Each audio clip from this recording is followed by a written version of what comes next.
We know you're probably sitting at home bored because it's a long weekend, and you know what that means. It's the perfect time to catch up on some reading, like Taylor Swift's deluxe album diary entries perhaps.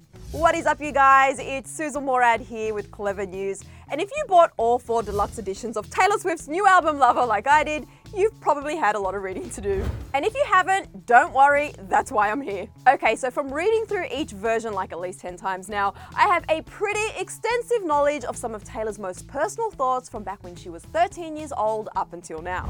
The diaries also include early versions of her songs like All Too Well, Long Live, White Horse, Holy Ground, and This Love. She also reveals how she came up with her album titles for Red and Speak Now.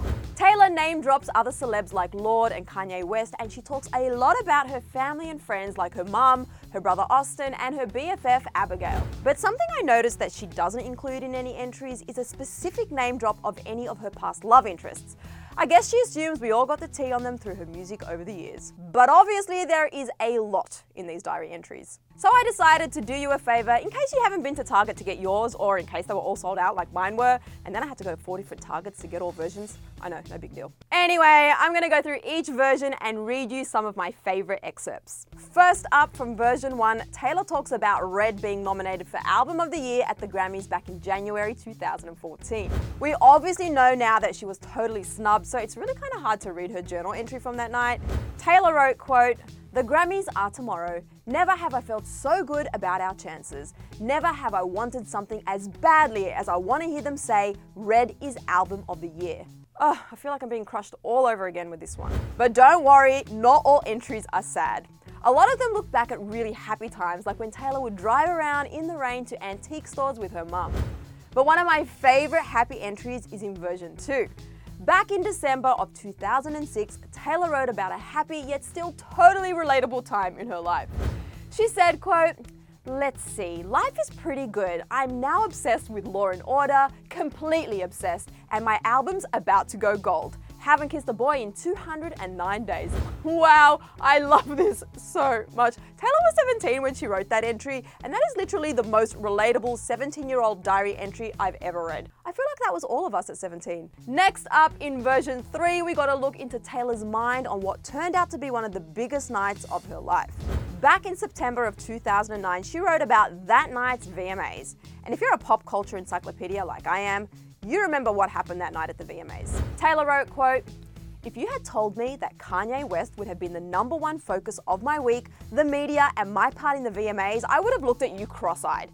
If you had told me that I would win the award I was nominated for, I wouldn't have believed you. And if you had told me that one of the biggest stars in music was going to jump up on stage and announce that he thought I shouldn't have won, I would have said that stuff doesn't really happen in real life.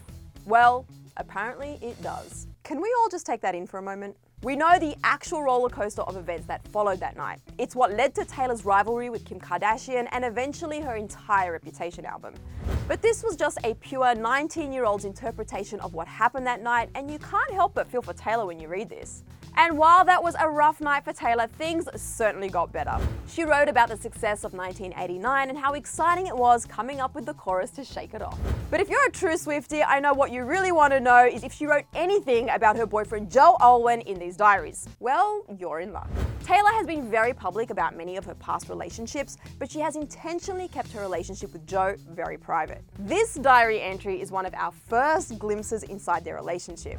And it's a bit of a longer one, so bear with me, it's worth it.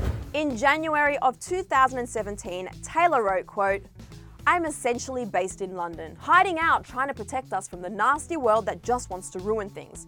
We have been together, no one has found out for 3 months now. I want it to stay that way because I don't want anything about this to change, become too complicated or intruded upon, but it's senseless to worry about someday not being happy when I am happy now. Okay, breathe." So while I've been wondering for months whether Taylor and Joe are actually secretly engaged or married, this journal entry gave me everything I needed to know. She's happy, and that's all that matters. But right now, I want to know, have you read the Lover Deluxe versions yet? And if so, what's your favorite entry? And also, were you surprised by anything she revealed? Let me know everything in the comment section below.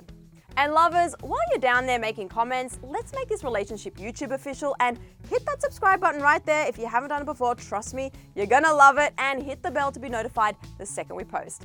And you can catch up on all the entertainment tea you missed right over here. I'm Sussan Mourad. Thank you so much for watching, and I'll catch you later. Bye.